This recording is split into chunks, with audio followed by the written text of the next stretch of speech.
En este video voy a hablar del Porfiriato, el cual fue un régimen gubernativo de 1876 hasta 1911, encabezado por Porfirio Díaz y en el que México como país logra una estabilidad social, económica y política, desde que inició como país independiente. Dicha estabilidad crecería bajo la instauración de la llamada paz porfiriana y del desenvolvimiento del lema porfirista, poca política y mucha administración. Porfirio Díaz llegaría al poder abrazando la causa de la no reelección, al estar contrario a un nuevo periodo presidencial de Sebastián Lerdo de Tejada. Díaz sucumbiría bajo este mismo lema en 1911 durante el desenvolvimiento de la Revolución Mexicana. Durante el Porfiriato, las diferencias sociales se extremaron en lo económico y cultural, mientras que las altas tuvieron un auge económico y cultural, llegando a vivir en condiciones iguales a las que poseían las ciudades europeas, debido a un afrancesamiento de la población mexicana. La clase media se dedicaba a labores tales como el comercio, algunas industrias y artesanías, así como trabajaban en distintos niveles de empleos públicos, accediendo a la educación, en lo que permitía un modo de vida mejor que el de la clase baja. La clase baja era la mayoría de la población y se componía principalmente de obreros y campesinos, quienes vivían al margen de los progresos técnicos y sociales que se daban en la época.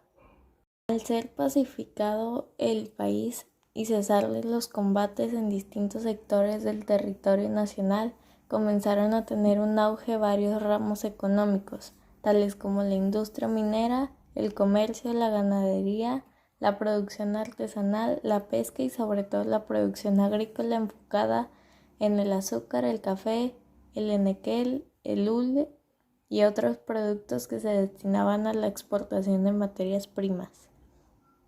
Aunado a la buena administración de las finanzas encabezadas por el ministro porfirista José Yves Limantur Marquet, quien logró, entre otras cosas, reducir las deudas externa e interna al mínimo y mantener el peso mexicano con un valor superior al del dólar estadounidense.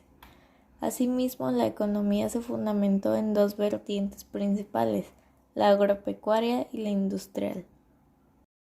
Porfirio Díaz.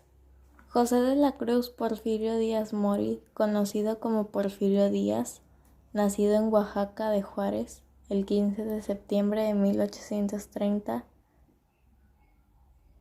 y muerto en Francia el 2 de julio de 1915, fue un militar mexicano que ejerció el cargo de presidente de México en 7 ocasiones.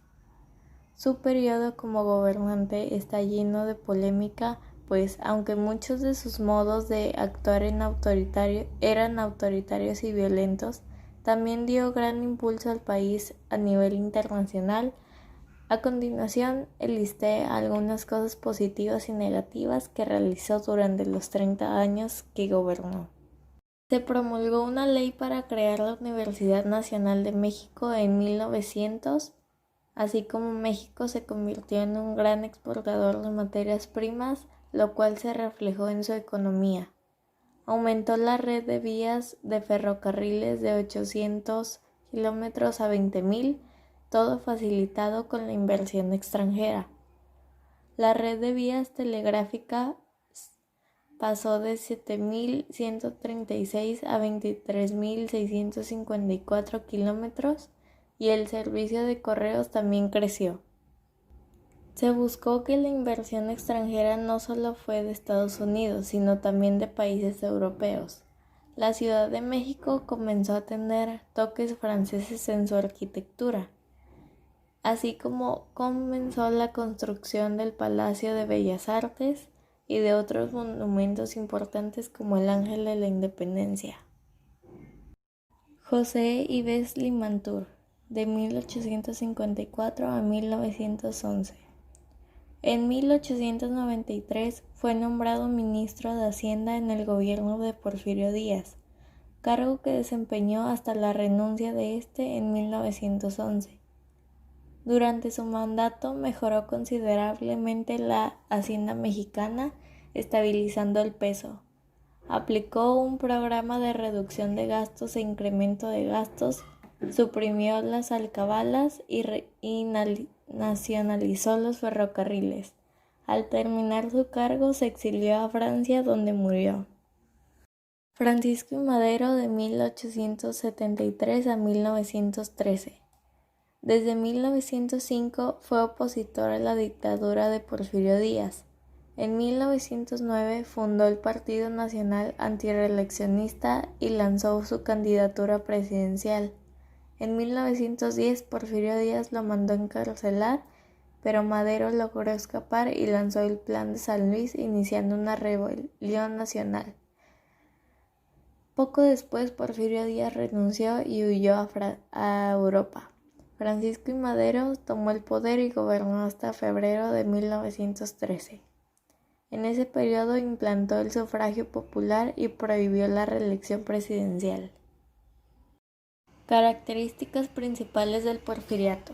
A partir de 1888, Díaz y su gobierno comenzaron a sentir una fuerte inclinación por la cultura francesa. La Iglesia Católica logró recobrar gran parte del poder que había perdido durante el gobierno de Juárez.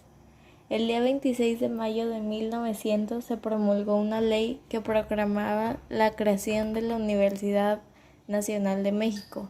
Esta fue promovida por Justo Sierra y hoy es popularmente conocida como la UNAM.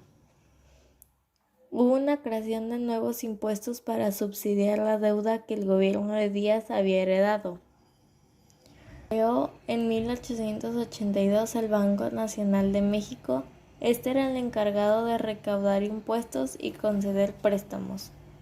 El gobierno de Díaz logró que México se convirtiera en un gran exportador de materias primas. Gracias a esto hubo un crecimiento económico muy significativo. Se impulsó la creación de carreteras, caminos y líneas férreas, ya que consideraban que eran indispensables para la modernización del país. En 1867 se inauguró la Escuela Naval Militar. Estaba dedicada a la preparación de oficiales de la Marina. La explotación de algunos pueblos indígenas como los mayas en Yucatán para la extracción del henequén. Las causas en el porfiriato. Las causas de la instauración del porfiriato fueron la lucha contra la reelección de Sebastián Lerdo de Tejada, el triunfo de la Revolución de Tuxtepec, lanzada mediante el plan del mismo nombre, el descontento político al acaparar el poder Juárez y Lerdo de Tejada durante la reinstauración de la República, levantaron las voces contra el reeleccionismo, siendo esta lucha germen del nacimiento del porfiriato, y sería la misma lucha antirreeleccionista su sepultura. Las consecuencias del porfiriato. Estas son dependiendo del punto de vista con que se mire, buenas o malas. Buenas porque México entró a la modernidad. En el ámbito económico, mediante la apertura de la inversión en el país capital extranjero. En lo político, el país se estabilizó en un gobierno permitiéndose generar riqueza. En el aspecto malo, esa misma modernidad del gobierno despojaron sus riquezas a sus legítimos dueños y a cambio les dieron miseria y hambre. Aunque se generaba riqueza, esta era repartida de forma injusta. Mi conclusión es que Porfirio Díaz es atacado por unos y defendido por otros, pero estamos conscientes que Díaz formó una etapa crucial en el acontecer social, político y económico de nuestro país. Bajo su dictadura, México consiguió un importante progreso económico. Aumentaron las inversiones del capital extranjero, lo que favoreció la construcción y expansión de la red de ferrocarriles. Se llevó el desarrollo de la minería de plata, se instaló la primera línea telefónica, inauguró la comunicación vía telégrafo en Oaxaca, se exhibió el fonógrafo, entre otras cosas. Por tal motivo, consideramos que Díaz es un pilar importante en el desarrollo de México, por todos estos avances. Por otra parte, nos encontramos en desacuerdo con su delirio de grandeza, que empujó a intentar durar más tiempo en el poder.